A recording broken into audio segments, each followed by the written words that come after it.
What's up, Mets fans? Back here for episode number 76 of the Mets'd podcast, a highly anticipated episode. Me and James are super excited to do this one with you guys today. We have Trevor May, relief pitcher for the New York Mets, coming on. First ever MLB player on the Mets'd podcast. We have an hour-long conversation coming up with him where we talk about the lockout, the Mets, the future of baseball, what he does on Twitch, his gaming, his YouTube, social media. We cover it all with Trevor May. It is something you have to listen to. You have to watch it. If you want to watch us, YouTube, Mets'd Podcast, Twitter, Instagram, TikTok, we're going to be posting all over there. If you're listening to us, Apple Podcasts, Spotify, Google Podcasts, wherever you can find us, make sure you're following us, giving us a 5-star rating, giving us a review, as well as dropping a follow to me and James, at Giraffe Mark, at Jeter Had No Range. And without further ado, let's bring in Trevor May of the New York Mets. Excited for this podcast. It's going to be electric. All right, so here he is, Mets reliever Trevor May. Trevor, thank you so much for joining us here today. Really excited. You are the first major league player that we have had on the Mets'd podcast. How's it feel to have such a big honor on you here? Huge. It's huge. It's a big day for America, big day for us. No, it's a pleasure. Thanks for having me on, guys. I appreciate it. I like doing these things. These are fun. Of course, man. Really glad to have you on. And Mark didn't say it before off air, but your plaque is going to come in the mail as being the first ever Mets player to be on the Mets'd podcast. I'll be looking for that. That along with my plaque for throwing 100 miles an hour. That still hasn't shown up, but hopefully someday it will. Yes, and of course, today with baseball, a lot of stuff going on right now. Of course, we have the lockout, which is still looming, and apparently this week we're going to be having a full week of labor negotiations. Now, from me and James' perspective, we've been talking about the lockout all offseason long, and we've been very pro-player, of course. We think, just that you guys, what you're asking for is not unheard of. It's not ridiculous. And what we've seen from the owner's side and, MLB in general has been a little bit standoffish, not a lot of whole lot of negotiating going on. Just wanted to kind of pick your brain and what you're thinking about this whole labor process as a player, because we really haven't had that perspective. First and foremost, at first, and I've taken this stance a little bit too much, I think, in the last few years with handling, just talking to these guys about changing things, because there's been a lot of changes to the game of baseball, especially in the last 3 years. A lot has been just kind of unilaterally. A lot's been done arbitrarily, in my opinion. Lots been just kind of like throwing stuff against the wall, and there's been very little interest in collaborating on anything, and that's frustrating because we're supposed to be in this together. But I think that a lot of people have negative thoughts of any sort of labor dispute over baseball, how close everything's gotten to just everything falling apart. But when it comes down to it, we've notoriously been, at least for the last 30 years, as one of the strongest unions in sports, if not the strongest. And we worked very, very hard to get a lot of good things, setting it up because of the nature of our game. And generally our careers need to be longer than other sports in order to make, that retirement money. Being able to stop playing and feeling pretty secure in where you're at. We go to free agency after 6 years. Every other sport is 3. At least every major American sport is 3. So in order to do that, a lot of liberties or a lot of things have to be pretty open, and on the ability to make lots of money and no salary caps and things of that nature. That's where that comes from. So we had to have this fight before. The original, we weren't unionized, and then we had to have the fight to get unionized. And then in the 90s, we had to fight again to get a lot of the things that we have now. We've taken a lot of them for granted. And I get that a lot from people. They say, hey, don't you guys have enough? You make, I get my salary quoted to me because it's immediately public. I don't know if you knew this, but billionaire salaries aren't public. So everyone knows exactly how much money I make at all times, which makes making a case very hard sometimes. But I wouldn't be given those things had someone before me not fought. So it's important that when you see endemic problems that can be exacerbated over long periods of time, and you need to call them out and then try to fix them when you have opportunities to do that. We only get that opportunity once every 5 years, and we're trying to take advantage of it. And we also feel like maybe we saw some trends happening 5 years ago. We didn't address them, hoping that they weren't actually as bad as we thought they would be. They ended up being worse, namely the role analytics has played in finding value and player development early in careers and getting lots of value out of young players. and then rotating those players out of your organization before they're expensive. I think that for example, the Tampa Bay Rays do that very well in terms of a developmental system and working within the money that you have. And I understand that markets are different. Like, you have to find ways to compete when you don't have as much money as other teams. Then I think that's how it started. But now the teams with money are also starting to follow that model. And it's important that teams with money, and as every team continues to get more valuable, that they spend that money in improving their team. And there's just too many ways to just not spend any money and write it off and continue to make profit. And that's a broken system, and that's not great for the labor. So we are fighting now, and it's important to do that. So that was a very long way of saying it's important to have these fights. It's important to push back on each other and call out things when, especially negotiation tactics and things of that nature, when people aren't on the same page as you, or they're not showing that they actually care about the what should be cared about, the game,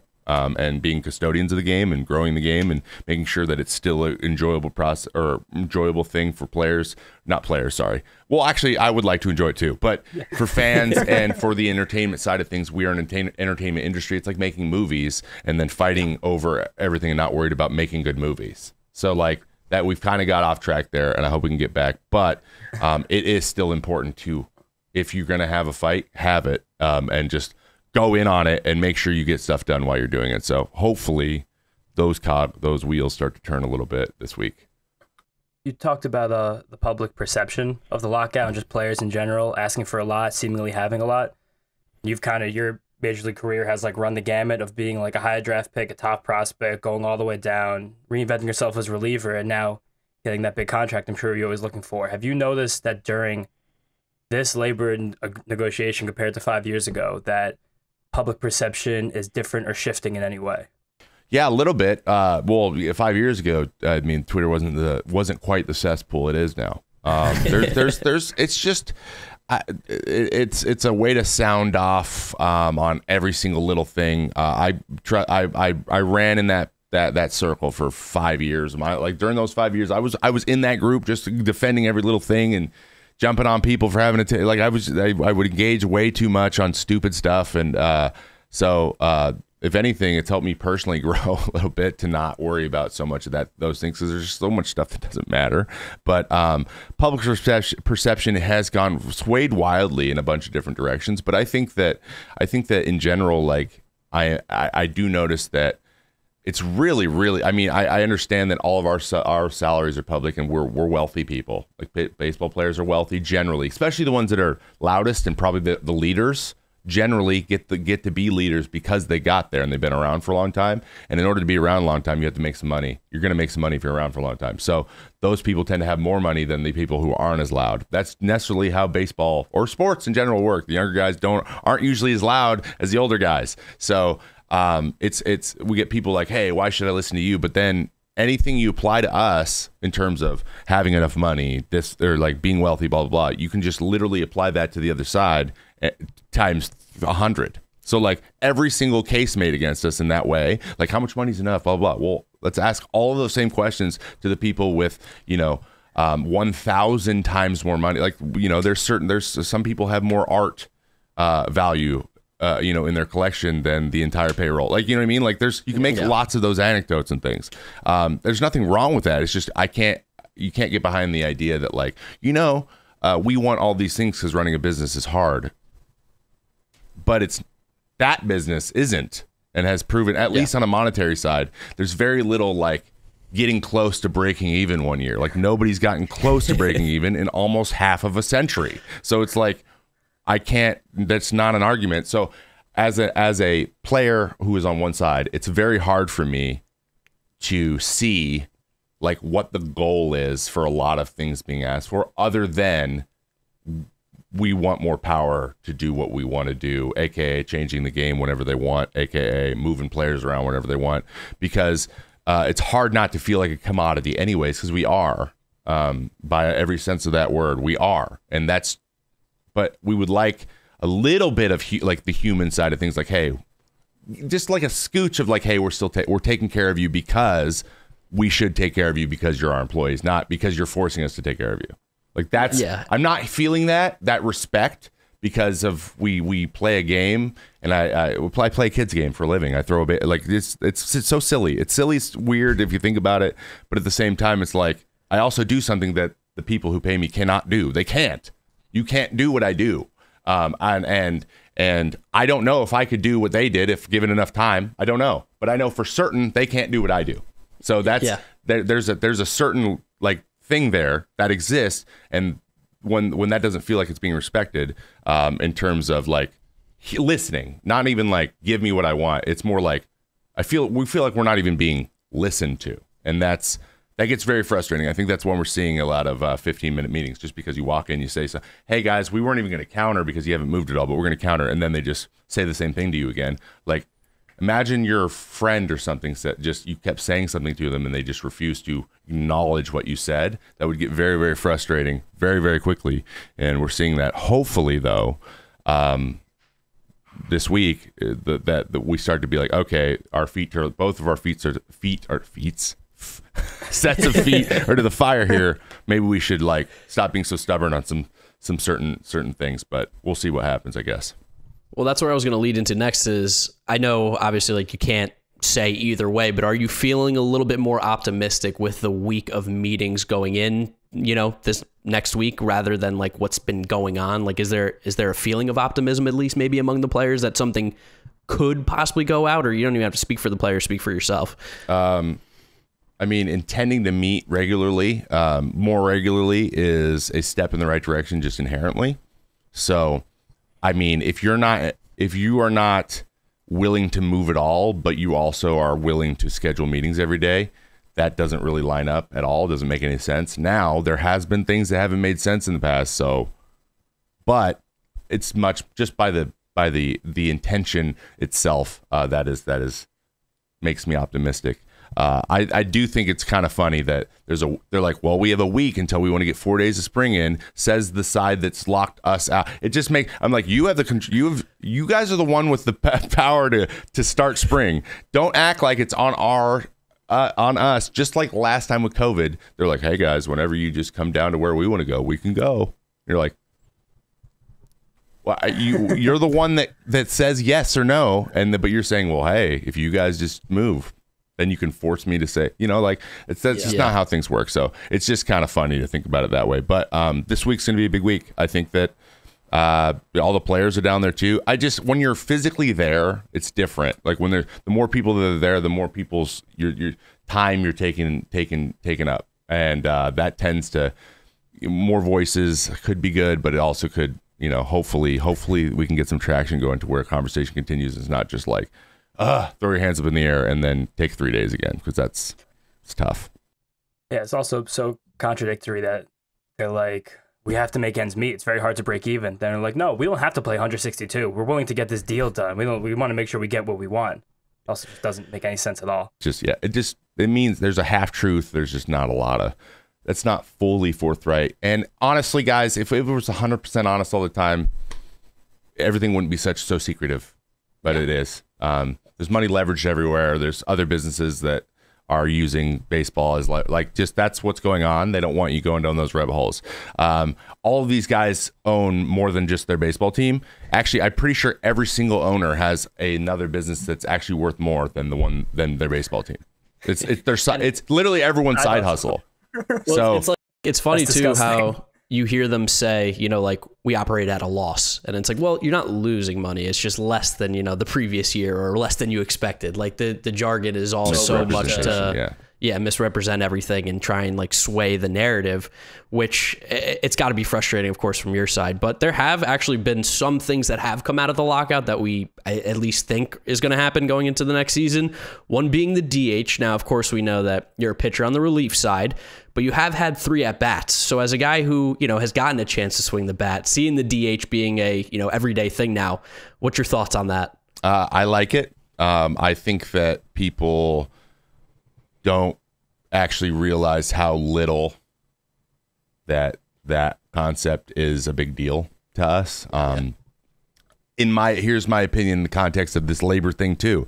The way this works is the MLB has wanted more offense since the 2019 juicing of balls that never happened, and and that solves that problem. But at the same time, for me as a reliever, over a course of a season, if you take if you take 10 games out where a starting pitcher could go out and throw 80 pitches instead of 61 because he got pulled out after the fifth, because their AB came up and it's 1-1 and you're playing your rival or whatever, and so we'd rather pull a guy, use an extra reliever, pull him so we can get a pinch hitter in earlier. That happened. And that happened a lot for us because, we were scraping by runs a lot. And I think the guys would say that. So we were just trying to get bats in the lineup as much as possible. And we had a lot of good guys on the bench that could come in and were good pinch hitters. We had a really good pinch hitting group last year. A lot of guys produced a lot as pinch hitters. So bench mob. Yeah, exactly. It was a major strength for us too. So you combine those two things.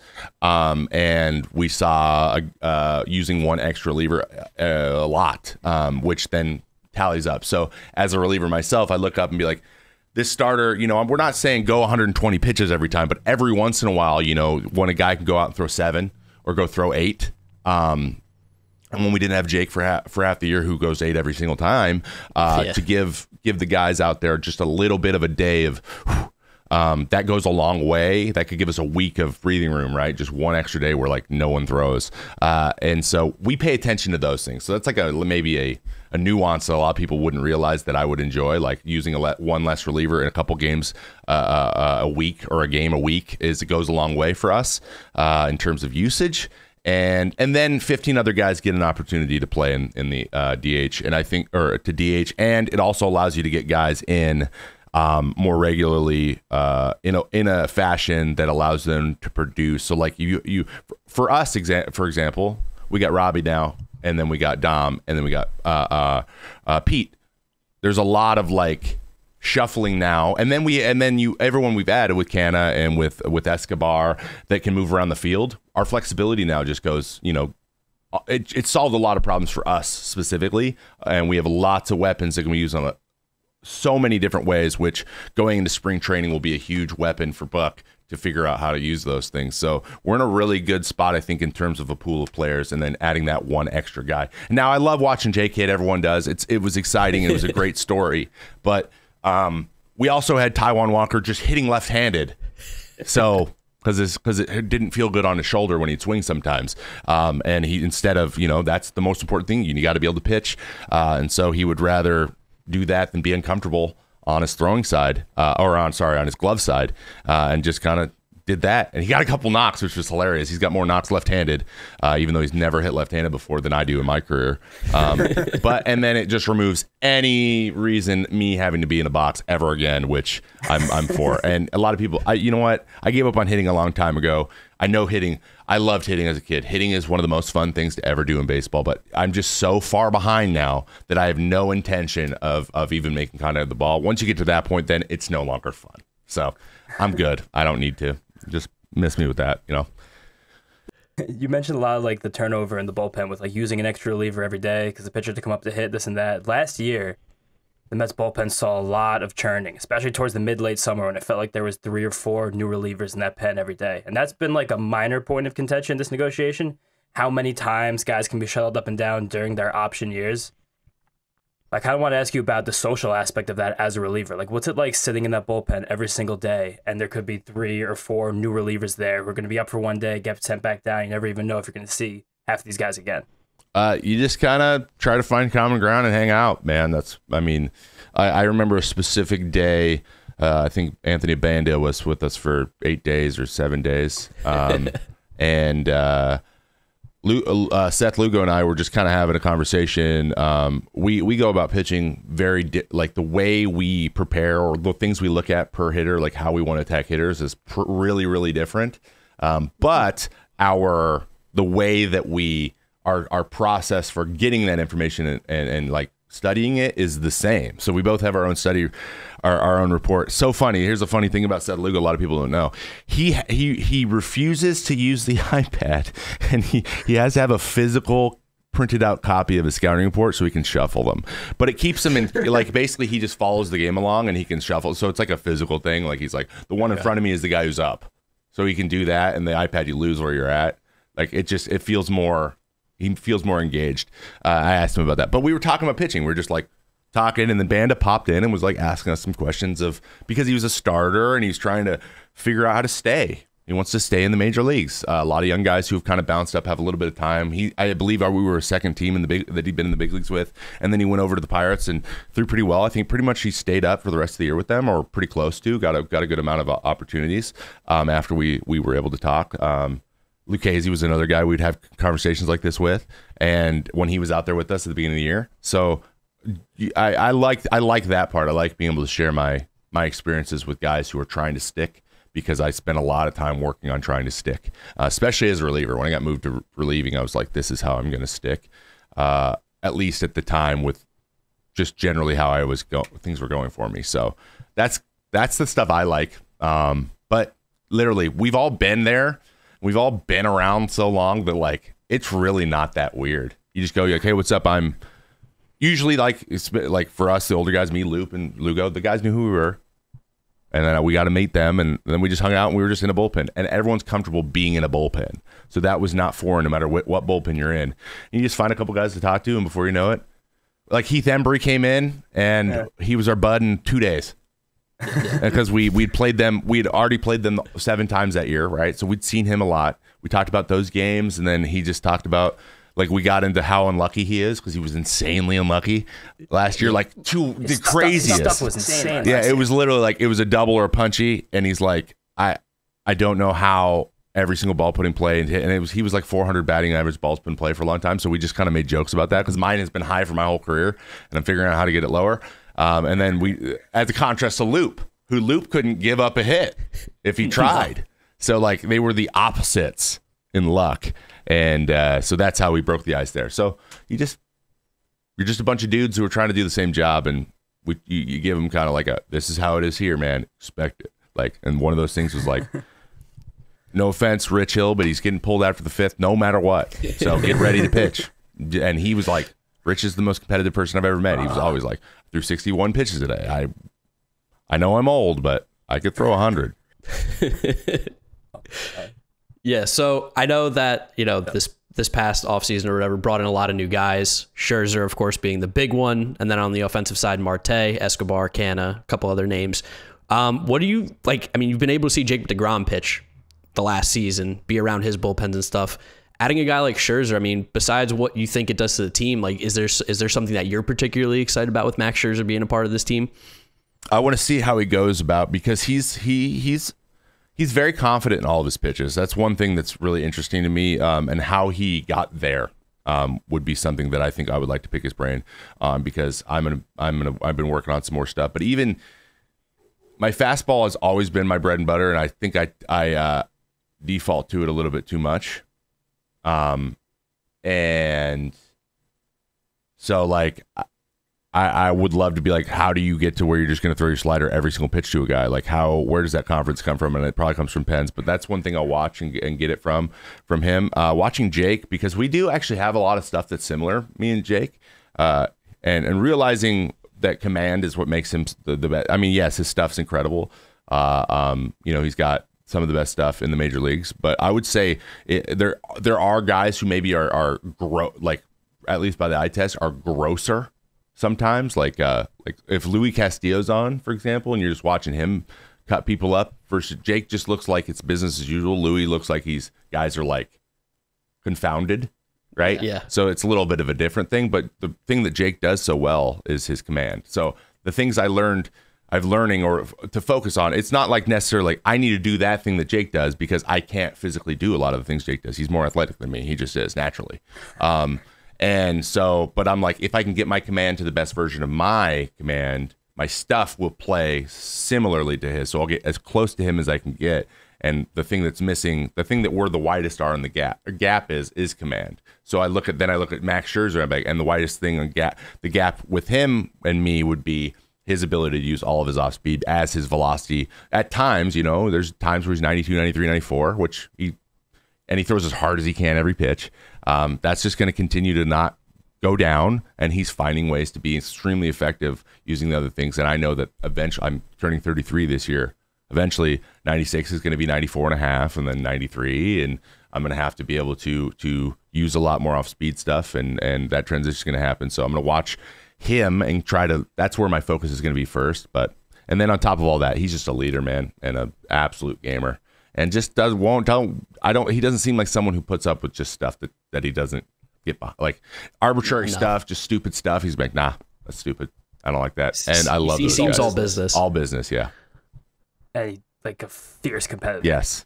Pry the ball out of my cold dead fingers type of guy. And as a bullpen guy, I want to see like Buck walking out in the 8th when we're 2-0 over the Braves, and Max is stomping around the mound at 105, 108 pitches, and he wants to get that last out of the inning or something. I can't wait for that, because there's a really good chance I'm warming up. So if I'm warming up and then he's like, nah, it's me, he goes out and gets it, and then Suge just goes out and gets a save, and I get to, I don't get used one day, that goes a long way for me too. So that has lasting implications. And Sergio Romo said this best to me, and I never really thought about it this way until he said it. He just said, someone called down, and he hadn't pitched in 4 days, and they're like, hey, I want to get you in there. We're up 5 or 6 or 7 or 8, or a bit higher number, and he's the setup guy at the time, and he's like, we're going to get you in, you haven't pitched in a while. He's like, no, I want to pitch. And he said on the phone, he answered, and he said, no, I want to pitch as little as possible. If I'm not pitching, things are going good for the most part. So just, no, whatever, I'm good. And they're like, okay. And they just put in one of the young guys who hadn't pitched in a while either, and he got an opportunity. And so it helped him, and Scherzer was just like, he wasn't going to dance around it. He's just like, day I don't have to pitch because we're winning by a lot, or a starter picks us up and goes a long time. Any of those situations, we don't have to find a way to get me in. Like that's the dream right there. So was it difficult? Just now you're talking about being a reliever, this and that. You talked about your velocity going down. You transitioned to becoming a reliever early in your career with Minnesota after the injuries and whatnot. They kind of feel like you had superpowers for a little bit, just being able to gas people for like an inning at a time rather than kind of hold stuff back or mix up your repertoire a little bit more. And then how, at this point in your career, now you've been relieving for a long time, what kind of adjustments do you think you've made fully over the years to kind of understand that role more? Yeah.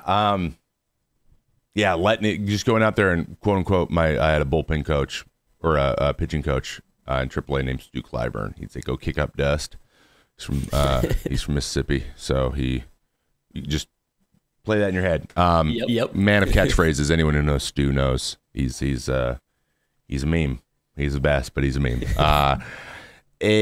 So that was something that I didn't know that I was holding back until I got out and had only do 1 inning. And I remember the first time I went out, I was just kind of at my top, usually at 94, 95. And I always hold my velocity well. Like my range of velo, even as a starter, was like a 2 mile an hour difference. I had guys I'd play with who'd be like 92 to 99, right? They could out of nowhere. And that would them hold back, and then they would just let one eat like a bullpen guy. And I didn't know what letting one eat meant. Really, I thought like 95, 96 was good, really hard. That's hard and good. And I throw hard. I'm not like a soft thrower. I'm just not like 95 every pitch. And then like 4 or 5 outings in, I'm like 5, 6, 5, and then I hit 7s, and everyone's like, dude, what is going on? And I could blow 94 past guys because I threw up and had carry. I didn't know why, but I've always been a big strikeout guy. I'm like, I had one time in high, I struck out like 14 per 9 for the entire season, and as throwing low 90s, low to mid 90s. And I wasn't dominant in the way that a lot of other guys were dominant. So it just was kind of happening. So I had something. It played harder, and then when I actually started throwing harder, everyone's like, now it's playing really hard. And I started getting those same types of swings and misses. So big adjustment. It was a big adjustment at first, but then I realized I like this more because I got to go out and get 3 guys out usually. And that made my job simpler. And when I made my job simpler, I was able to pare down what I needed to throw and how I needed to throw it, and then add the velocity in there. It was very easy to make the decision that fastballs were going to be thrown quite a bit. So it basically just narrowed down my repertoire and made me had to figure out how to just get those guys out one time. And once I bought into that, preparing every single day was something that I was already really good at. So that translated easily. Like that wasn't changing my routine and stuff wasn't a problem at all. It was just mentally preparing day in and day out, not getting those days where I could literally just check out during the game. I do miss that a little bit sometimes, because sometimes you're like, I just don't want to have to like get myself up today. I just don't have it in me. Those days happen, and those days suck. But for the most part, I do enjoy relieving more than I like starting, even though starters make on average 5 to 10 times more money than relievers. Yeah. Just a little bit. Just a little bit. And then like on our podcast, we always talk about our boy Jeremy Hefner. James has got a Jeremy Hefner jersey. Might be one of the only ones out there for a pitching coach. Yeah. And of course, you had a little relationship, of course, with him in Minnesota as well. What kind of impact does Jeremy Hefner make with the pitching staff? Because it honestly feels like everybody who ever comes in contact with him just becomes a better pitcher, it seems like. And beams when talking about him. He's a great guy, first of all. Really, really down to earth, really easy to talk to. And he loves when you approach with something. Like you have a topic to talk about. You have something you want to try. You like that's his like he's like, yes. I like even when I was like, hey, I want to do these vlogs and stuff. And he was like, can I be in them? Can I be on the camera? like other pitching coaches might be like, yeah, it's fine, but I'm not really. He just gets it. He just understands like where we're at and where things are going. And he has enough experience now in the analytics side and in the pitching. He was a player. He had an analytics job for years and then was a bullpen guy. So he's been with the players. He's really good at bridging the gap between the players and giving them the information they need. I love that he comes and sits with me after every single outing and talks, like lets me just vent to him, or if I'm pissed off about something, or like hits me with like, oh, this was good, this worked good, and we'll retro the outing like during while we're hitting the next inning. But me and him have become really good friends over the years. Also, I think that he helped me make that transition into fastballs up, reliever, like figuring out what's most effective for me, and being the bridge between me and Josh Kalk, who was the head analytics guy over at Minnesota, who has since then come out of his shell a lot. Now he's very approachable, and like people can have the conversation straight up with him. You don't need the middleman as much anymore. So I've gotten really comfortable with not only Hef, but like all the analytics guys as well, because they're all so close contact, and so I'm more intimate with like their process, which helps me figure things out faster. So we don't need to go through people all the time when we're going to change something or try throwing sliders more. I can just go straight to them, and I know that Hef can stand there. We're all on the same page. So that's the biggest thing for me, at least doing my job. I love that, and that's how my brain works too. So we're very similar in that. But at the same time, I also think that this is something that he did so well last year that I don't think anyone mentions, and that needs to be mentioned. We talked about how, guys, there was a little bit of turnover in the pen sometimes. Yeah, we had about 3 spots that were turning over with injuries and stuff, but there was 5 of us that were there the whole time. We all threw mid-60s or more. We threw like 65 to 70 appearances, all of us. And 5 guys in a pen that broke with the team to all throw 65 times is unheard of. People do not understand. That's more than half your bullpen being there the whole time. Me, Shug, Fama had a 10-day DL stent for his hip with a sick day in there too. So he timed it perfectly, but he literally went only those 10 days, came back, pitched that day up, and that's it. So he's the only one who missed any time. Loopy, and then when Lugo was there he was healthy the whole time. Even coming off the bone spurs and stuff, which isn't easy. Needing time off from stuff like that. He's a gamer. And Miggy Castro. And so all of us were just game. We were there. We were ready to go. And Hef had a huge part to do with that, because we were all so comfortable being like, Hef, listen, hear me out here. Today, you might want to pitch someone else. And he would be very quick. And Louis, also very open to that. Like, just tell me. We'll just say, okay, unavailable, and we will go. And guys picked each other up for the most part all year. Everyone had really solid. I would say the worst anyone did would be considered a good year for them. So I think that everyone came out of there like, I had a good year. I'm good. And then Loopy was like, it was okay. But everyone else was like, was happy with the progress they made and the things they did and how they were used and how their workload, all of us.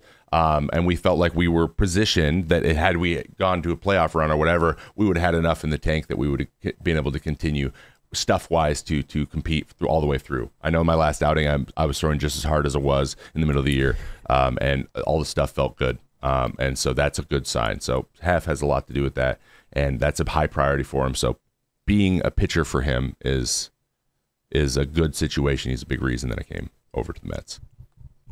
Nice. Yeah, I didn't mean to offend before. I just meant like the modern baseball bullpen has, consistent turnover. No, yeah. No, I totally get. Maybe I took the tone a little bit. Yeah, that's just the way it is, for sure. And that's going to happen everywhere. There's no way to avoid it. Yeah, of course. And then, even, you go, James. My bad. All right. The Mets bullpen was incredible last year. We said over and over again on this show that it was probably the strength of the team, and the one thing that, after, of course, Jake went down, the one thing that kept the team very together and in winning a lot of close baseball games for much of the summer when things were still going very well. But the bullpen's always going to get the shit end of the stick in terms of Twitter, the media, TV, all the common fans, everything. You're always going to get completely just trash for almost no reason. How do you deal with those frustrations when people don't think you do your job, when really you and all those guys you mentioned basically had some of the best years of your career? And also, do you think that is exacerbated just being in New York, coming from a smaller market to a bigger one? Yeah, it's every single thing is exacerbated by going to New York, like everything, which that sounds like a negative thing. It's just the way there's just more people, and New York is the epitome of the Northeast, basically the Northeast just radiates out from New York City. So passion is the epicenter of passion for anything. No matter how good your sports team is, there is a group of people that will literally do anything for them there. No matter, you could lose everyone loves, there's still tons of Jets fans, if that makes sense, right? Exactly. You guys it's just the way of life, and that's the way it is. And that's good in way more ways than it's not. Being a player, yes, it can get overwhelming. Yes, there can be. You can feel the need, like I feel the need to want to defend myself a lot, because I'm realizing this a lot about myself. Being respected as a world-class player is important to me. It's a major part of our identities, because we literally have done it every minute of every day for since I was 4. So yeah, I want respect for being good at what I do, because I've done it for almost 30 years, right? But at the same time, social media, that's not how, that stuff doesn't come through. You can't determine respect based on one sentence. So you just can't. So most of the time people aren't actually upset. They're just saying it because they can.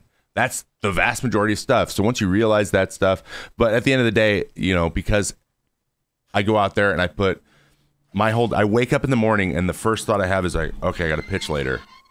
That's my whole life.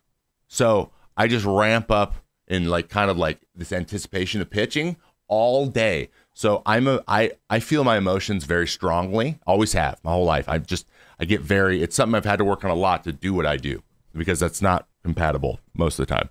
And so when things go bad, I feel it maybe a little stronger than a lot of people. And the other way, I get really happy and excited about things when I get into them. And so that's hard enough already. And then those emotions being fueled by other people with really strong emotions. A lot of people with a lot of really strong emotions getting together, things can just kind of get a mind of their own and snowball. So I've tried to implement things where I don't see as much, and I don't I got enough fuel. I don't need more fuel. But at the end of the day, you win. Like everyone says, you win here, you're never going to pay for a ice cream cone ever again in this city. It's the trade. It's the infinite. It's the baseball trade-off. Yes, you can go play professional baseball and you have a 0.1% chance of making any real money. But if you do, you're going to be really glad you did, type of thing. It's just high risk, but very, very high reward. And you just got to deal with the stuff. You got to implement strategies to deal with it as best you can, and thrive in your life, and not just survive, get through it, and then hope that it's better next time. It's important to enjoy it in any way you can, and that's why I do things like this, because I think that this is, when I'm done playing, no one's gonna want me to come on their pod. So, I don't know about nobody.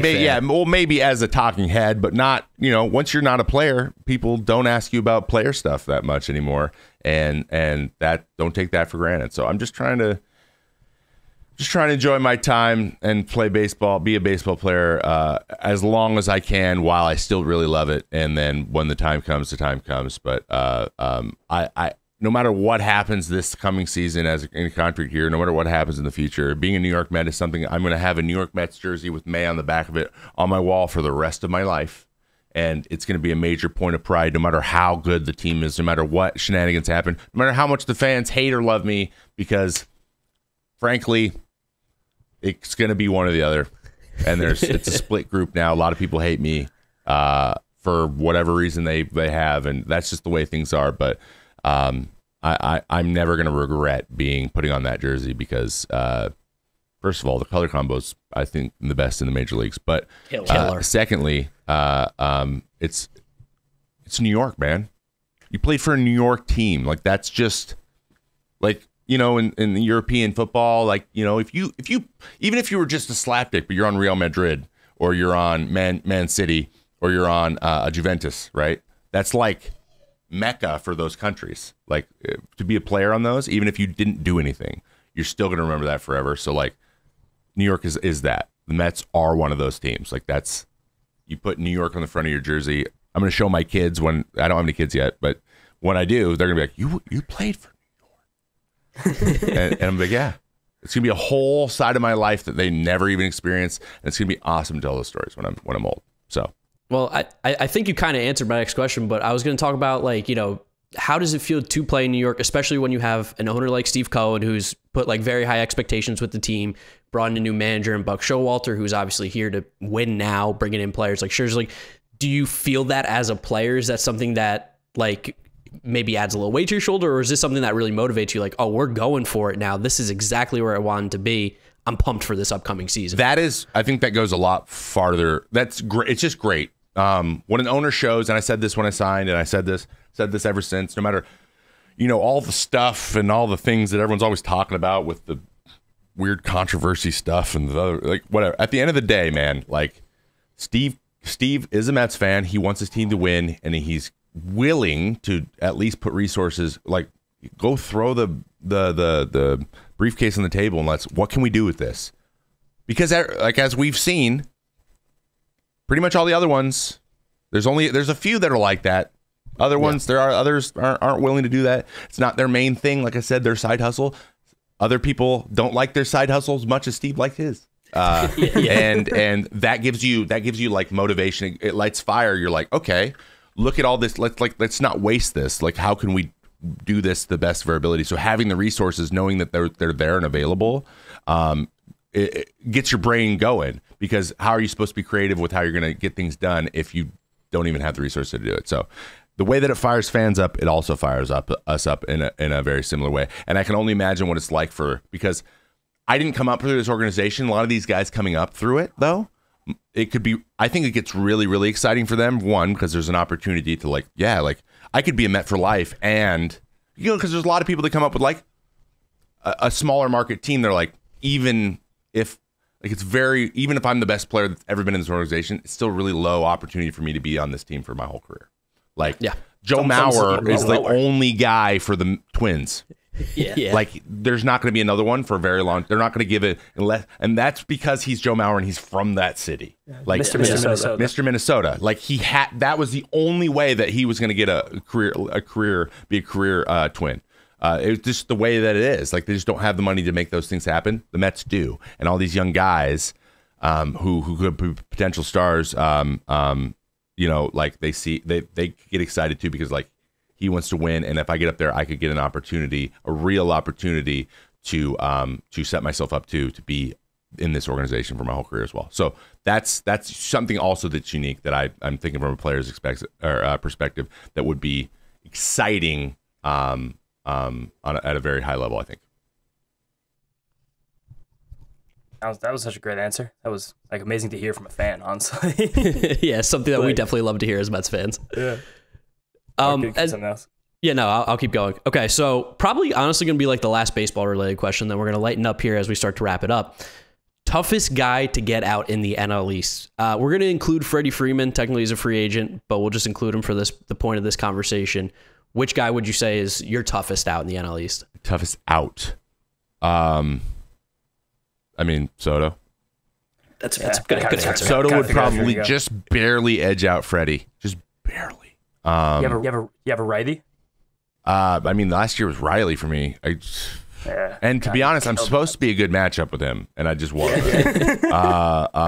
Who's another? We got to give credit where credit's due. Jesus Aguilar's. Not only that guy loves. He's like, oh, you throw 101. Watch me try to keep this fair. Right? Like you throw hard, he wants so bad to get around on your 98, 99. Like, and that like you could see it in his eyes. He loves that challenge. And so when you get guys like that who are like, Soto's very much the same way, like, good luck getting by me, right? Miggy Cabrera. Like you throw 99 away, he'd hit it, just barely touch it out of the glove, the catcher wouldn't catch it, drop it, and then he'd look at you like, try again. You're like, give me another pitch. And he knows you're frustrated and he's like playing the game, he's having a good time. And then probably in that like 1B tier, I'd throw like Acuna. The guys who are like, big damage guys that like you can be okay if you're not making a lot of mistakes, but if you're having a mistake day, you really don't want to see him walk up there. Like Albies. He got to give him the props too, because he had a really, really good year last year. Great year. Yeah, Acuna, Albies, and then I'm trying to think like of a Marlin. We have a big Marlins friend. You're making him so happy right now hearing that you want to list a Marlins player, and Jesus Aguilar, you send him to the moon. I think Chisholm's quickly. He's getting into that territory where like you're like, okay, let's be a little careful. Let's not let him beat us, at least in that lineup for right now. Mark and I were at the game last year, when it was Jake versus Trevor Rogers. That 1-0 like muggy April afternoon when the only run was the Jazz 0-2 fastball he put out in deGrom. We were sitting there like, holy, this guy really has it. Yeah. He sold out. He tried to get me like that too later in the season. Threw a heater up and in, and it was above the zone. He tried to go and get it first pitch. That was 0-2 though, wasn't it? I think. No, Jake one was 0-2. The Jake one was 0-2. Yeah. So like that's just, it's so funny. Jake, things don't go against Jake often, but like he does have a lot of those like pitch 8-inch above the zone like homers. And and then the slider down and into Tapia was it Tapia? Rockies game. The Rockies game. I'm like, what the hell? How'd you even like? So he gave like what 4 homers, 3 homers, something, and like they were all like list all of them, and no one had any business hitting those pitches. So it's because, but then again, the ones they do have business hitting, he just blows by them. So I guess it's a trade off. It's baseball. Like no one ever gets them all right. Even Jake. Does Jake know how good he is? Yeah. So like when you're around him, is that something that's like he's really modest. Like he doesn't like talk about it ever. He never mentions a stat, but that makes sense. He'll do the thing like simple man. So we were in Arizona and they were like, of course, just ranting and raving. We're all inside. I think I'm done. I'm either done pitching. No. It's early in the game. It's like the second inning, and we go out in the fourth. 3 of us do. It was me, Loopy, and Diaz would go out a little bit later. And Jake's sitting there just like inside. He came in to see a trainer and like was just sitting watching the game, and the commentators were on their commentators and like, Jake deGrom did this and he's done this, and and they were just having like, is he the best player in the pitcher? And then the other guy was like, it's not even close. Everyone talks about him and Garrett, and I think right now Jake is miles, like he's doing something that we've never seen. And he goes, he's just incredible, and I anticipate him being, the best ever. And then he like we all look like roll our eyes and look at him, and he goes, gives us a little shrug, and he's right. And that's the first time I lost it. It was hilarious because he looked at me, he's like, he's not wrong. Like, and it was really funny. But that's as much as you're gonna get. He's never gonna be like, he won't walk over to you and be like, ha, 14 punchies again, and walk off. Like, and there are guys that will do stuff like that. Like, haha, took him deep again. The guy sucks. He's not one of those. No. Would you say, because last year you started vlogging during games, would you say that a lot of the players now are probably a little more receptive than maybe what it would have been like a few years ago? Like, what's the whole, I guess, attitude and environment with like you being so socially media forward with everything? Like, I'm assuming there has to be some guys that probably want to keep to themselves, but definitely, I mean, we saw like Stroman was super active as well on social media last year too. Like, how was it received, like with what you were trying to do in terms of like pushing forward your brand? A lot of guys were really, really open to it. Like KP, Stro, Nito was like a little kid, like in a home video, just popping up. Funny. And I'm like, dude, you're being really weird. And then I was like, all right, you can be in the front of the camera. He's like, oh, he panicked. Lucchese was open to it. I loved it. He let me do the explain the chirp thing, and he came in and did it. That was so awesome that he was open for that, because he's not the guy who's like a pro. He's not looking for media opportunities, but like he said yes to me because we're buds, which was awesome. And Jake's more of the private. He wants to do as little media stuff as possible, and it's just how he is. It's not like that he hates media. It's not comfortable. It's just not a comfortable thing. He'll do the basic stuff. It's just not his. Yeah, but he's chill. He's chilling. He wants to go wakeboarding. He doesn't want to, or just go hang out at the beach or do some manual labor or like work around the property. Like that's manual labor. He does. He like clears. I guess he clears the brush on his own property and does like, because it's just like he likes it and it's cathartic and it's like what he enjoys to do and it's how he grew up and that's awesome. I think that's awesome, and I'm very much the other way. And I'm realizing how many things that I am attached to social media and stuff that maybe don't need to be. So like I'm even trying to be more controlled with it, not just like think how can this go and be content all the time. But most guys were really, really open to it. I'm more of a be a little bit cautious first and then like push things as I get more comfortable. And so that's why we saw like a little bit more of other people as the vlogs went on. The one interesting thing, I have no idea how Max is gonna feel, right? Yeah. So it's probably something I'm gonna be like, hey, I bring a camera around like a couple times a month, like for a day. Do you have an issue with those? Because I don't know. Like he could have not wanted anything to do with the Bauer one. I don't know. Yeah. I genuinely don't know. So I try to be open and have those conversations and be like, if you're like, dude, I really hate that, I'm like, I will be nowhere near you with it then. I will just make sure. And if you are, I won't even have you in the background.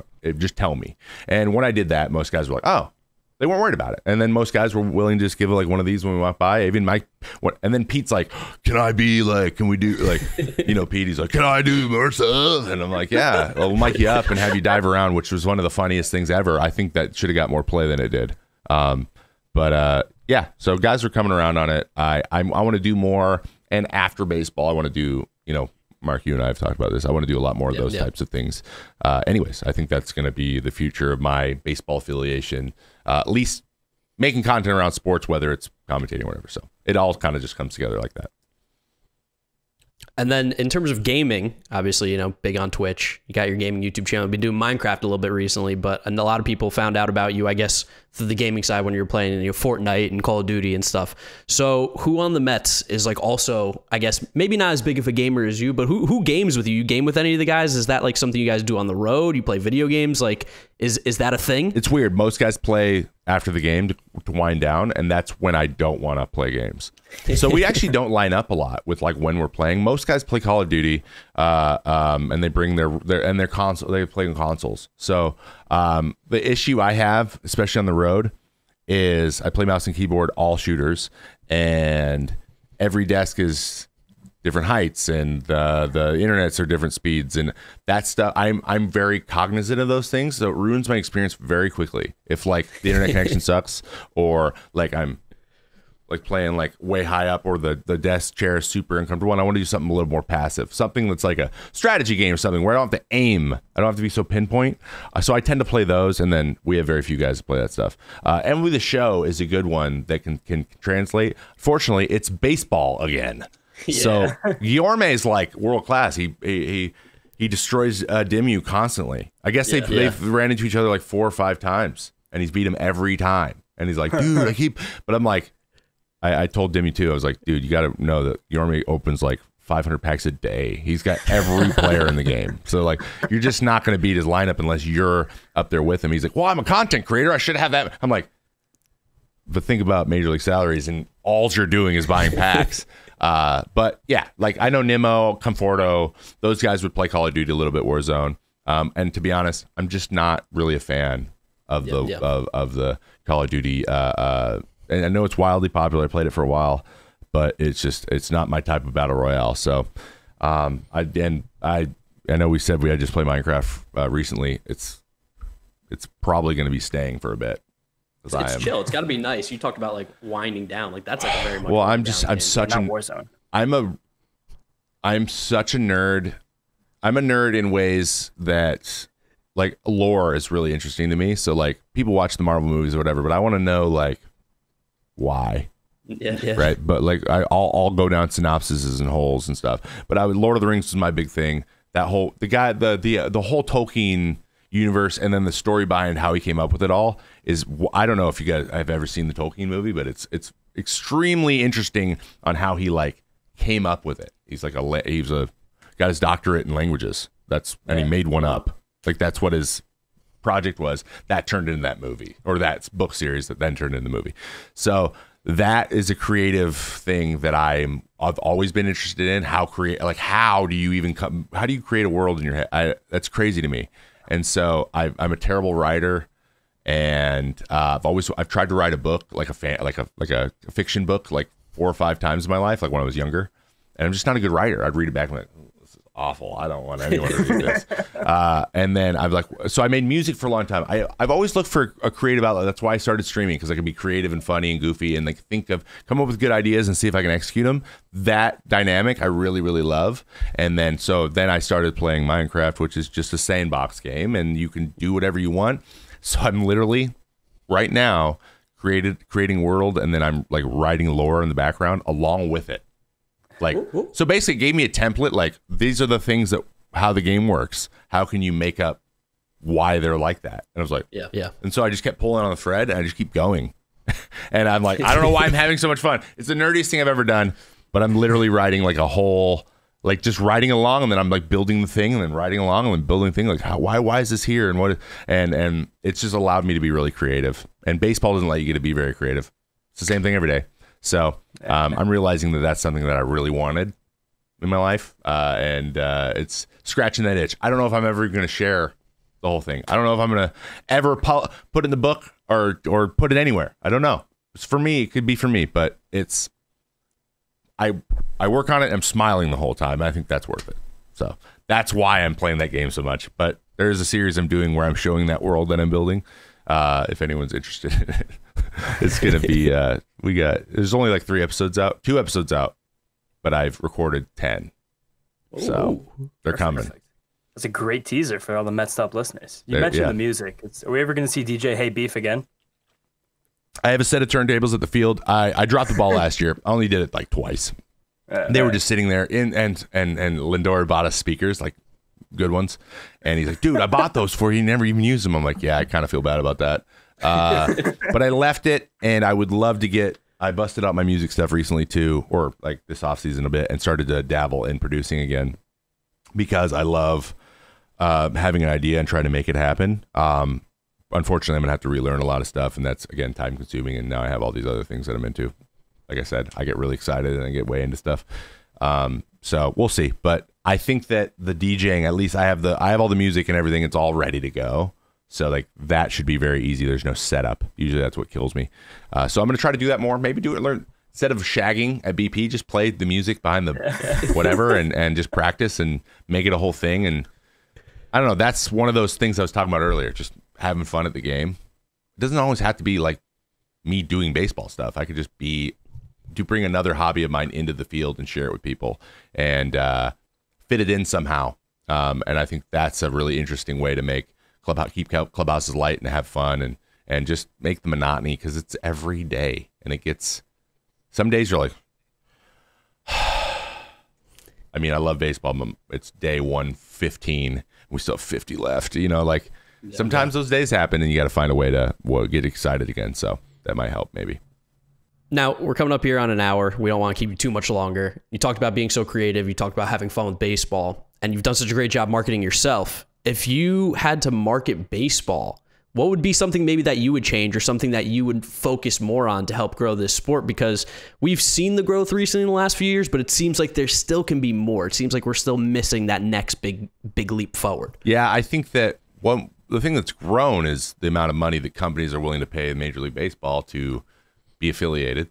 That's the growth we're seeing. But in terms of eyeballs, which at the end of the day, and every entertainment industry has to focus on eyeballs and bring them in and continue to have turnover as people age out of things. You get stop watching baseball so much because they're older and they don't do that anymore. I mean, that's kind of what's helped the game stay or stay healthy, is because the older you get, baseball actually gets easier to watch, a little bit more laid back. Nightly ritual when you're not going out and doing stuff as much. You're in retirement age, so watching baseball actually makes a lot of sense, your nightly ritual. And so we got to get it in front of the people who are younger and get it part of their routine. And swiping is their routine. So yes, we have lots of Major League Baseball channels. They have a TikTok and they have the channels, right? But people aren't going to search for the official channel. What they want is the community building content, like taking something and memifying it and then having that just get a life of its own, and then everyone's talking about it. That's how media works now, at least amongst the age group that they want to meet. And we do a terrible job of that because, unfortunately, if that's the way you democratize content and let it continue to spread organically, you relinquish some of the control over that IP. And they don't want to relinquish any control over any IP because they can get paid up front in those big deals that we're talking about before. So they feel like they're relinquishing leverage again, which we see that theme a lot. And they're not. That's just the hive mind, the group of people that makes those decisions. That is not something that they like. That's uncomfortable. They don't like to do that. They don't like proposing it to other people who are above them, namely the owners of the teams that are also old school and have made their money in their whole life up front. It's been a front paywall type situation.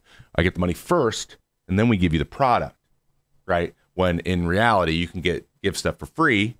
This is how the economy is starting to shift, and then you get the potential to scale more than that paywall would have ever scaled.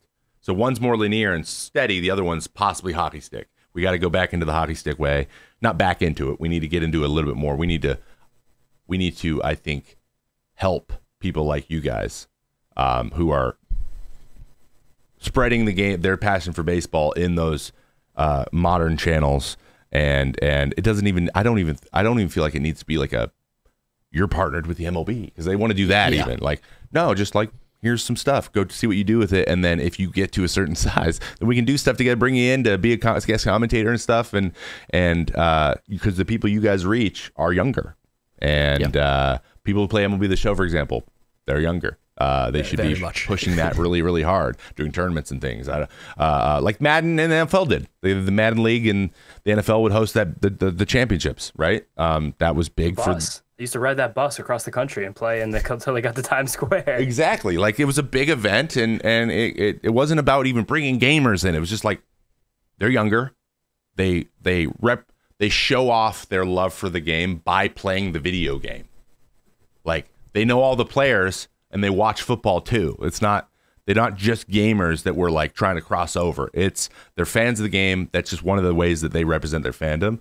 We need to do more of that stuff. But I think it starts with getting content in front of eyeballs that are of the age that they're looking for, and giving a lot of freedom for people who are willing to make the content around, because it's mutually beneficial. You're spreading their content while at the same time growing yourself, and that's how the media economy works now. And we're not leaning into it hard enough at all. And unfortunately, when TV deals start to dwindle and the NBCs of the world don't have as much power or money because they're dinosaurs, then what do you do? When do you do when a major company goes, we'll give you $1 billion to put your games on our channels, and then that just goes away? What do you do? And so, what you do is you lean hard into gambling, evidently. So we'll see how that goes. That's a whole nother thing. now we're putting lots of money, and now people are losing and gaining money on my performance way more than they used to. So that's making it much, much, much better in the old social landscape. Yeah, I'm sure with New York legalizing sports betting, it just gets a little bit more toxic now with what's going to happen every single game. Joe from Staten Island is going to have more to say. I'm going to be honest. Recently, it's been Joe from Trenton. Oh, Trenton's been coming at me hard. I'm like, you guys aren't even in the same state. Why do you hate me so much? It's basically Philadelphia. Disgusting. Trenton. Well, Trevor, that just cracked me up. Thank you so much for coming on. We talked to you for an hour, probably a little bit longer than we thought we were going to be, but it was an honest pleasure to have you on here as our first Major League player representative. Of course, we bestowed that honor on you at the beginning. Closing remarks here. Tell everybody where to find you, all your social media, anything you want to plug, and we appreciate having you on. Sure. Lore. Thanks for having me. I appreciate that. And who are we kidding? We went an hour and 5 minutes because of me, because I talk so much. But thanks for having me. Thanks for letting me kind of go. You can find me on Twitter. I am Trevor May. I have 2 YouTube channels. Obviously, you guys are the baseball, bigger baseball fan base probably than the video games. So Trevor May Baseball, just Trevor space May space baseball. We actually have 2 new videos coming out very soon there. I've started to ramp that up again. We did a workout vlog yesterday, just showing what I've been doing just to stay in shape with the AWA Wiffle guys who I did a video with recently. They came over and helped me work out or play catch with me and stuff, and we're part of that. And then we have a really cool 101 series about explaining all the different pitches and there's 6 different fastballs. I explain all those and what we mean when we're talking about those. MLB The Show fans, you'll like that one. And then my other channels, I am Trevor May on YouTube. That's the Minecraft series. And if you want to, I made some new social medias just for the Minecraft stuff. So if there's like 4 people out there like, yo, I would like to see that. Just search Maycrafter on both Instagram and Twitter, because I'm realizing nobody cares on my other Twitter, and I'm just not going to talk about it very much. I retweet it every once in a while, but everything else, like as I'm building stuff and coming up with ideas and stuff, I put it all over there as a little bit of a historical document. And then Instagram, Trevor May 65, and I'm Trevor May on TikTok and everything else but Instagram. Instagram's the only one I'm Trev May 65. Everything else is I'm Trevor May. Boom. There it is. Trevor, thank you so much for coming on. Appreciate it. And hopefully we'll be able to talk to you soon. Maybe during the baseball season. Maybe during the season where there's baseball. Yeah, no, we will. We will. Just have faith, guys. We'll get there. But thanks for having me, guys. You have a good one. Thanks so much, Trevor. Good to meet you. That was good. That was pretty fun, huh? Yeah, that was really good. I would love to talk to Trevor like almost on a weekly basis. He's super fun, like knowledgeable. He's a great breadth of things he can talk about. It's great to have a conversation like that. Yeah, he was a really, really good interview, really, really good guest, got a lot of insight, and I'm super excited to see what he does this year. It was fun to pick his brain, too, especially hearing what he had to say about Hefter, I think was really cool, because we've been gassing that guy up for a year now. To hear it from the players is awesome. And even just, that was the big reason he even wanted to sign with the Mets last year. Also really cool to talk about how proud he is to be a Met, and the fact that the Mets are one of those premier franchises in baseball, compared them to Real Madrid. Yeah. Which, that's pretty cool. Yeah, he gives Man City too. It probably meant Man U, to be fair. But I mean, like, and Juventus, which is also a step back. Turin's not the best city in Italy. But think about the difference in just the Mets' outlook. A couple years ago, you'd get the rare guy who would be proud to be a Met, but it's almost like because he grew up a Mets fan, like Brad Brock, who was like, oh, I'm so excited to be a Met. I grew up a Mets fan. Now you're getting guys who grew up in Washington and spent their career with the Twins who are like, I'm with the New York Mets. This is sick. Like, I'm so pumped. Like you said, it was really cool to hear him be proud to be a Met, which I don't think a lot of players aren't proud, but you don't hear it too often. Well, I think just maybe our own minds and like our own perceptions kind of get bogged down by the wealth of people on Twitter who like to lull Mets and be assholes all the time. I think in reality, a lot of players who are inside, whose opinion actually means something. Is that the dog? Yeah, it is. He's just like whining. Who actually means something, do find this organization to be prestigious and one that's exciting to be a part of. And that is all we can ask for as Mets fans. Yeah, and make sure you guys go follow Trevor on all his social media. He plugged that just now at the outro. Me and James, Jeter Had No Range, Giraffe Nick, Mark. Thank you guys for listening to episode number 76 of the Mets'd podcast. Drop us a 5-star rating and review on Apple and Spotify. Hopefully the next time we talk to you guys, we actually know when baseball is going to start. There's a chance. There is a chance. It's a pretty good chance. We're not going to do another recording until after the 28th. So there we go. And honestly, maybe if baseball does come back quicker, we'll do a quick, emergency episode like we did with Max Scherzer. Or space. Or, a space. Yeah, maybe we'll fire up a space. So, yeah, you definitely need to be following me and James on Twitter then, at DraftNickMark, at Jeter had no range, so you don't miss out on that. Otherwise, we're wrapping it up here, guys. Thanks for listening. Thanks for watching. And we'll see you on the next episode of the Mets'd podcast. Peace out. Peace out, guys. Thanks for listening.